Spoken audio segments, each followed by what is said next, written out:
What's up, everybody? It's your boy Coach C with Chicago Bears 360 back with another live show on you for you. Listen, this post Thanksgiving show, I'm doing as a surprise, right? Wasn't planning to do. I told y'all I was probably not going to come back till Monday night.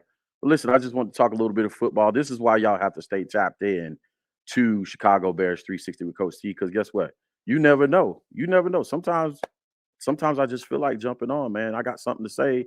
I feel like jumping on. This is why you need to like, subscribe, share with other people because guess what?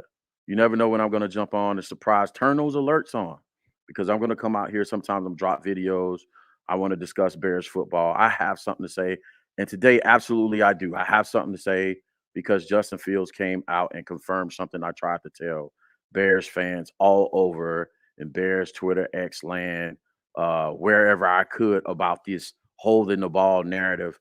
And I clipped it up, so I just want y'all to see it. We're going to go back over what I said during that time, and we're going to take a look and get into some more film work just because we have time today. So listen, tap in, do yourself a favor, like, share, subscribe, share this with another Bears fan just enjoying the Thanksgiving break so we can talk some Bears football. Cue the intro, maestro. Let's go. Contra.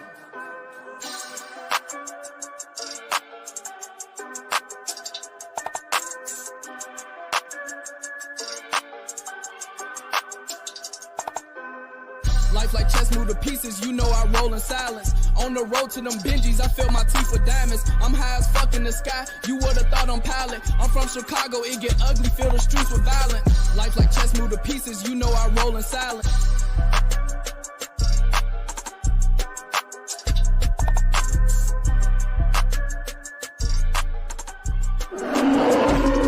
Past, present, future. We bear down. And just like that, we're back. Listen, do me a favor. Let me know if y'all can hear me in the comments. I'm still trying to get used to this platform. I want to know if y'all can hear me. Let me know y'all hear me down in the comments section before we get started. Because, listen, we're going to have a good one today. Listen, I want to talk my ish today because guess what? So much happens out here in Bears Nation, Bears fandom, right? With our fan base on Bears X and Bears Twitter, right? And guess what? A lot of times shots are taken, people tries to take, shots at my credibility and all this other stuff as a Bears YouTuber, as a football coach and all this other stuff. And it happens in a bunch of different varieties. And when I have confirmation of the things that I say on this particular show to lend to my credibility, I'm going to take advantage of that and talk my ish because guess what? Guess what? People try and take shots at your credibility, call you air quotes coach and all this other stuff, trying to make, passive aggressive shots at, hey, you're not a real coach. You only coached in high school. It doesn't apply to the NFL, what have you. So let's get into it. I don't want to keep it about the negative, man. I appreciate those that rock with me, that's been down with me for some time. I see y'all down in the comment section, but I want to go back to the first Minnesota game where Luke Getsy comes out in an empty formation and he lines up from right to left. Corey Blasingame, DJ Moore, I believe Cole Kmet was the next person lined up to your left. He was in line. And then he goes Darnell Mooney and Velus Jones Jr., the first play of the Minnesota game, right? And so much conversation about that play amongst Bears Nation and so much debate. And I believe this started the whole conversation and the whole fan base turning on Justin Fields because it was the first play of the game. And, you get zero pressure on that play, zero blitz pressure, meaning they're manned up across the board. They have man coverage across the board in this empty formation. Justin does the hard thing as Luke Getsy described it and slid the protection to the right. But because it was a zero pressure, right, we left a free runner from from Justin's left side where he ended up getting sacked, right? And when I was asked to describe what was he thinking here, I gave my explanation. But for whatever reason, everybody had decided, they already knew what it was based on their eyes. That's why I always say, you know what I'm saying? The old saying, the tape never lies, is not true. The tape does lie when you don't know what you're looking at.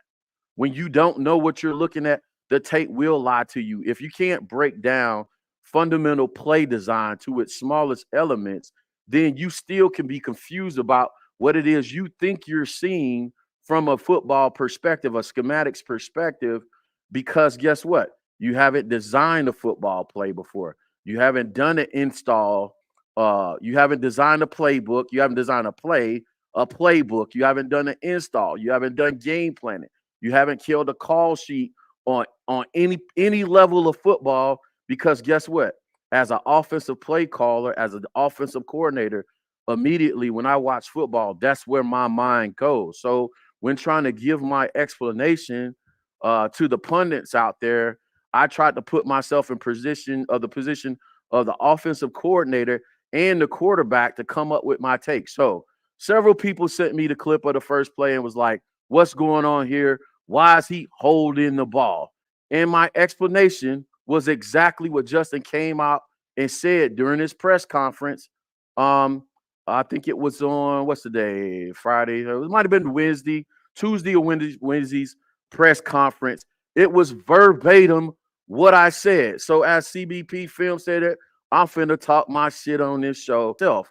I said that if you go out there with empty formation and you have a fullback versus a cornerback, and with our offensive line, the history of our offensive line having been bad for some time and not being able to hold up in 5-man protection, what does that tell the cornerback? You have our offensive line that can't block 5-man protection, right? In recent years, they haven't been able to block 5-man protection. And you have a fullback lined up versus a cornerback, right? The number one thing that lets me know already as a defender is they can't hold this football long. Justin Fields is not going to have to be able to hold this football long because you only have 5-man protection versus my blitz. The ball has to come out fast. Also, the second part of that is you have Corey Blasingame lined up against a cornerback, a starting cornerback 1. No cornerback in the NFL, high school, grade school, middle school, pee-wee football thinks that a fullback is going to blow past a starting NFL quarterback, meaning the deep threat or the threat of being beat deep is not there. So any quarterback with any amount of GT common sense is going to sit on the damn route and potentially pick it off. That was my take versus the Minnesota game. I want y'all to stand by and listen to what Justin Fields had to say about the exact same play when asked about it. What do you remember about the very first play of that game where I think you were empty? Yeah, cover 0. I was about to throw to KB, but I felt like the corner wasn't threatened by, KB speed. Every time you put a running back, fullback, or a tight end out at number 1 over a corner, he's not gonna think you're going deep on him. So I just felt him sitting on the route, so I didn't want to, potentially throw a pick on the first play of the game. But learning from that, I just gotta sail it over his head and move on to 2nd and 10. So. And so almost verbatim what I said. And if you follow the show, you heard me say it prior to the day. So nobody can come back and say, well, Coach T got the clip afterward and he made his take off that. If you followed the show and you were a part of that, it's because guess what? No cornerback in the NFL, and I said that, he was probably thinking no cornerback in the NFL respects Corey Blasingame speed as the number 1 read on that route. And guess what? He has to either dirt that ball or sail it over his head, incompletion, come back and play the next play. Then I went on to say, I listened for Luke Getsy's explanation when somebody asked him, why is it that you came out in that formation in the first place, which was my question. Why would you come out against a blitz-heavy team and line up that formation in the first place? And Luke Getsy's explanation was, I wanted to run them out in empty with 12 personnel to see if they went with their base personnel or their reduced personnel, meaning if they went with their base personnel with all the big linebackers in, or if they went with a nickel and dime set. So my follow-up question to Luke Getsy would have been is, if that's what you were trying to determine and you got the look that you were looking for, meaning they came out and reduced personnel, why did you not shift the formation into a run formation, knowing they had lighter personnel on the field and run the ball? Why didn't you have an automatic shift on and put them in the formation to run the ball? That question was never asked. You know what I'm saying? And shout out to our beat writers, our press room writers that are in the room, because I believe a few of those guys and gals are good football minds. They know how to get into the schematics. I feel like they've done a better job this year of getting into the schematics than they have in past years of really diving into the X's and O's of football. Some of them, you know, that would have been my follow-up question. Okay, if you're trying to determine personnel and how the defense is going to adjust to your personnel, what is your contingency if you do get the look that you're looking for, Luke? Because Luke has done that on a number of occasions, right? I think he did it in the New Orleans game as well, where he lined up an empty formation to see what kind of personnel matchups he was getting. But here's the thing. Here's part 2 of the take about the Minnesota empty formation, the notorious or the infamous empty formation to start the game versus Minnesota. In this empty formation, where fans say Justin held the ball, right? And he clearly explains why he didn't throw that ball right there. He didn't want to throw a pick 6 to begin the game. If you go back to Tyson Bagent's starting his 4 games that he started with, in back-to-back games, Tyson Bagent threw interceptions to that very side versus with an empty formation. So y'all let me know, and this is not disparaging Tyson Bagent, but who's the idiot here? Who's off here? If Justin says, I didn't want to throw a pick 6 to the flat versus an empty formation, so I held the ball and took the sack, and yeah, I should have dirted it or sailed the ball over his head and continued to the next play, but Tyson Bagent threw 2 interceptions in the same formation in back-to-back weeks. By the way, in my pregame show, I predicted that he would throw those interceptions to that exact same side. I even had a guy on Twitter X imply that he had a seizure because he has epilepsy during the play, and he froze because he was having a seizure in the middle of the play. In back-to-back weeks, this very same formation, Tyson Bagent runs the play, and he gets picked off 2 weeks in a row, and I predicted in the pregame. Y'all need to stop playing with me, man. Y'all need to stop playing with me on this app. You know what I'm saying? If you watching the show on the low, comment. Make a comment. Let us know you here. That's the cringy part. Don't just be hanging out. You know what I'm saying? Stealing takes, because I know y'all out there. You know what I'm saying? I know y'all out there. And I hear the takes. I peep in on shows, but guess what? It's all good because there's only one Chicago Beers 360. It's a brand name. Maybe I'm the one. Talk to him. Maybe I'm the one. I don't understand why you got to take something that's perfectly good and mess it up. I don't got to mess it up. See, brand name. Brand name means something. Blue Magic. It means something. That's a brand name. It's a brand name. That's a brand name. It's a brand name. I stand behind it. I guarantee it. They know that, even if they don't know me any more than they know the chairman of General Mills. Hey, talk to him, Frank Lucas. See, I had to get Frank Lucas in here to back me up on that one. Because Frank Lucas says it's a brand name. They can copy it. They can try to imitate it. But they ain't got, just like Coca-Cola, man. If you ain't got the formula, you ain't got the formula. I'm talking my noise today. You know what I'm saying? And it's not about a Justin Fields defense or whatever. It's about the fact that I'm putting in the work. I don't care who the quarterback is. We're putting in the work over here. And if you just chiming in, I'm letting y'all know what it is. Because we keep doing this week after week. You know what I'm saying? Yes, I'm upset. Pardon me if I'm looking down, but we're gonna like some crazy DMs or what? Very Surprises or no? It's talking like blue check marks. Yeah, like People who be sliding and I'm like, wow, y'all fuck with me like that. Yeah, y'all rock with me like that, man. Let's get into these DM sections. Yeah, I'm venting today. DC. Shout out to my guy, Derek Carter. I'm preaching and teaching today, man. Because guess what? Like I said, man, you do this long enough and this is my second years on Bears YouTube. You do this long enough, man, it's work, bro. It's work to learn the application, to learn the software, to get the cameras, to get the lighting right, to get your back set, your backdrop drop. You want to be entertaining, right? So you download little sounds like that.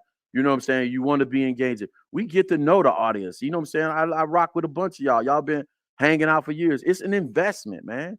More importantly, it's an investment of your time more than anything. Whether you're a fan or not, whether you're the most diehard fan or you're a casual fan, it's an investment. You know what I'm saying? And so that's why you're gonna be on one, man. So absolutely, we on one today, man. LA Chatham, what up, my guy? I hope I'm saying your name right, bro. I ain't missing out.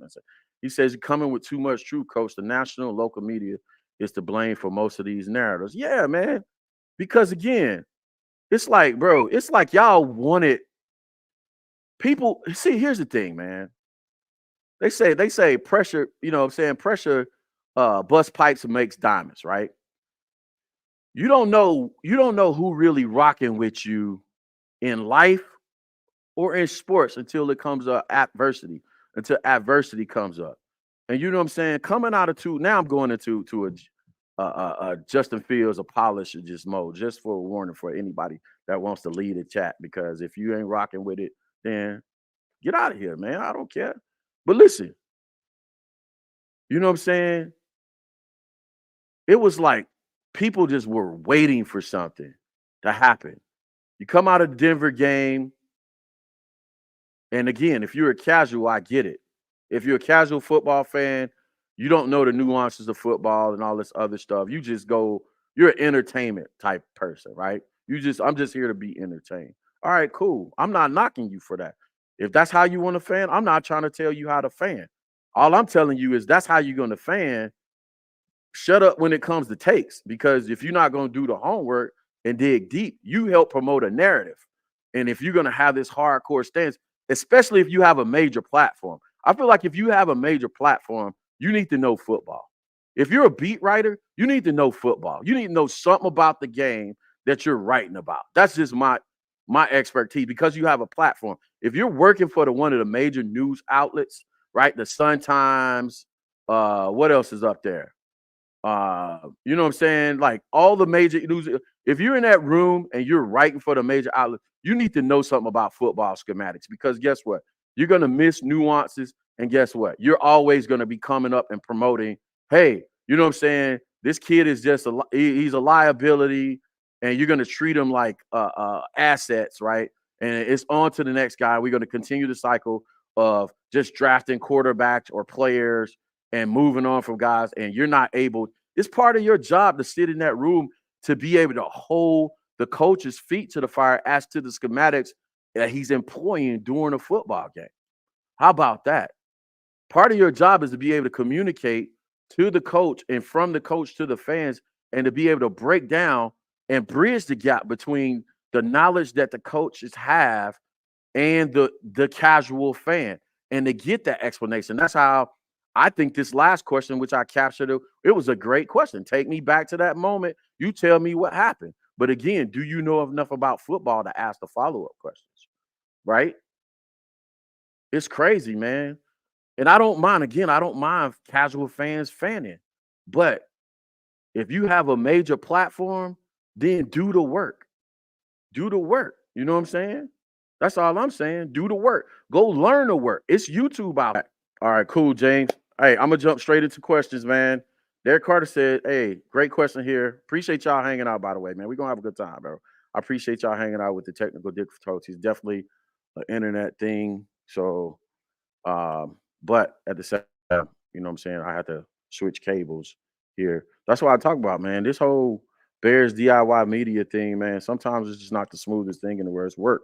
But anyway, we're gonna jump straight to it, man. Derek Carr asked quick. He said, which OC is capable enough to work with JF1? This is what I'm gonna say about that, bro. And on the fact I like to take here, first of all, just from a principles perspective, I think what the Bears need to do in both of their coordinators, if they choose to move on, is similar to what they've done so far already. And I think they need to hire senior analysts to work with these young coordinators. I don't believe here's I said this on the last show with AJ, and I've said this on X and Twitter a few times. I don't believe in my heart of heart the Bears are moving on from this coaching staff. And I know that might be unpopular with a lot of the fan base, but you know what I'm saying? One thing about me, man, is I don't like repeating myself. So, you know what I'm saying? Fire this guy, fire that guy, fire that guy. You know what I'm saying? That just becomes stale after all. And sometimes at some point you have to uh get seats, you have to really evaluate how things are flowing and how they're looking, how they're trending in reality. And I just don't believe we're moving on. But I like the take here because I believe we need to find senior analysts if we do move. We need to find senior coaches if we do move on. Guys that don't have their eyes set on head coaching positions anywhere because the NFL, it has this guy coaching vacuum where a guy, he might be a popular name like Ben Johnson or something, gets hired, and within 4 years he's get fired, and you don't hear about him anymore. I believe there's some senior coaches out there who don't have their eyes set on head coaching positions that are great coordinators, like Jim Caldwell. Now, whether Jim Caldwell wants to be an offensive coordinator or head coach again or not, I don't know. But I believe, you know what I'm saying, the Bears as an organization at least kick the tires on some of these older coaches that the NFL has somehow phased them out of the game, phased them out of the league. And these guys just love to coach offense or defense, like Vic Fangio. Vic Fangio got an opportunity, a head coaching job.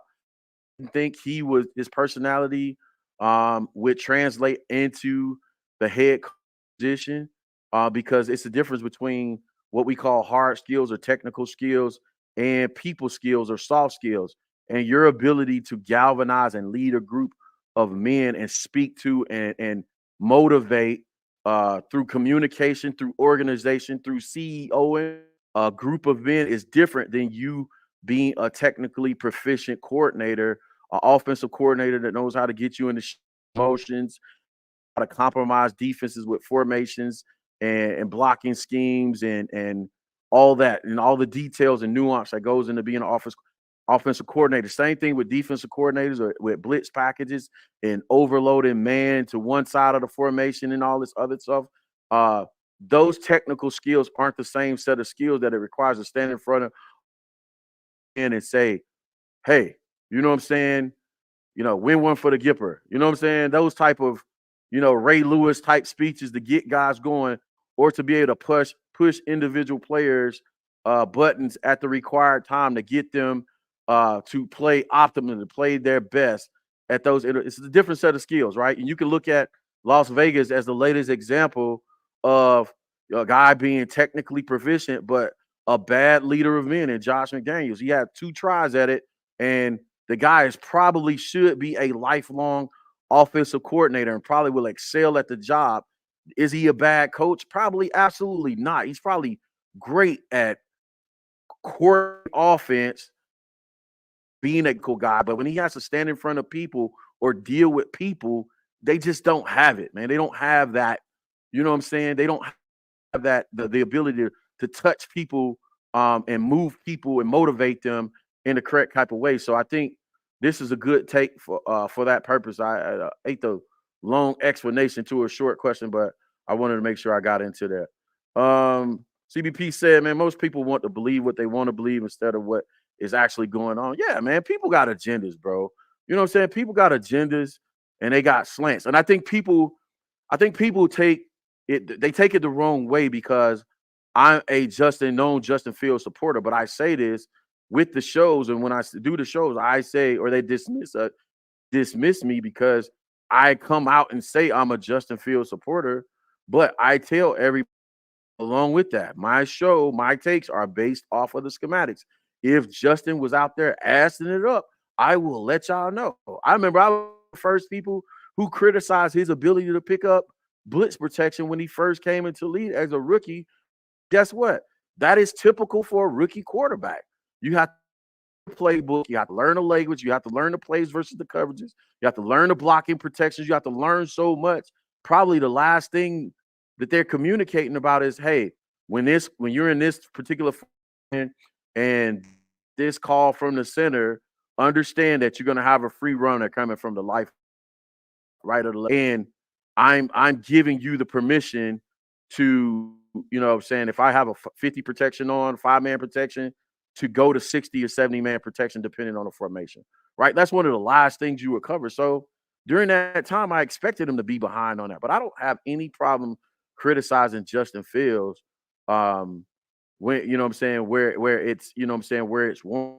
Yeah. Where have there been some looks that I thought maybe you can come off the initial the theory of the play, if you will. The theory is what I installed, but your ability to kind of apply common sense, if you will, football sense, and um, audible or tell the play to make it work. Say I call a play and you don't necessarily get the perfect coverages for it. You should have the ability at some point. I'm not saying right away when we do the initial install, but you should have the ability to improvise off that play and say, hey, DJ, if they give us this look, I know we call this play, but they give us a look, I want you to sit down between the linebackers and the safeties on this route instead of running it all the way through. This is what I'm looking to do. All experience and repetition, folks. Experience and repetition. This is not Madden. This is not, you know what I'm saying, instant grits. It's not, you know what I'm saying, fixing the bowl of cereal. You know what I'm saying? Football comes with repetition. Not going to be out here just doing it like that. And plus, again, you have as a quarterback and changing your coordinator's play up. You know what I'm saying? All right. She say you coming with too much truth, man. I'm trying, man. I'm trying. Uh Arturo say, please share for the fake ones of polarizing your takes and analysis so we can make sure we're not on them. I'm telling you, man. I've been tempted. This is a real thing, Arturo. I appreciate you calling this out, man. I've been attempting. I've been tempted to name names in these scenarios, man. But you know what I'm saying. I'm trying to stay somewhat professional on this because guess what? I recognize this is a niche of mine. You know what I'm saying? This is a niche of mine to be able to go to the schematics and talk about the schematics. And so I'm not faulting anybody. And like my good friend Greg Brown, he said, Coach, you know what I'm saying? Sometimes people just want a casual fan. They don't want to learn. You know what I'm saying? And I agree with him. Guess what? I remember when I didn't look at football with so much level of nuance and depth, when I didn't look at football and reading the coverages and watching O-line play and paying attention to, you know what I'm saying, the number of men we keeping in protection and how we're playing certain things schematically. Yes, it allows you to just sit back and entertain. But I am a Bears DIY media person. I have a platform. And if I have a platform and I'm going to speak on a subject, you know, if I wasn't a football coach, if I'm going to speak about a particular topic, I'm still going to learn what, you know what I'm saying, what a cover 2 is, a cover 2 zone is, what a cover 3 is, what cloud coverage, cover 6, cover 8 is. I'm going to learn some of that basic terminology and schematics. I'm going to learn 3 technique, 1 technique, work on fixing the Wi-Fi situation for the future. But I just want y'all to know. So I look at the film, I look at the first 2 plays, definitely not an RPO. And it pisses me off because, like somebody said earlier in the comments, man, we got people that just have agendas and saying anything. Justin didn't have the ultimate decision because it wasn't an RPO play. And specifically, what I look for in the RPO was I look for the wide receivers going out in the route on those first 2 plays. There were no wide receivers releasing for a route to catch the ball. That is an indicator of an RPO, run pass option.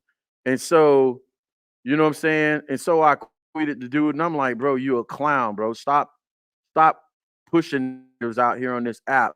It wasn't an RPO. Where did you see an RPO? His response was, the RPO is called at the line of scrimmage. The RPO is called at the line of scrimmage.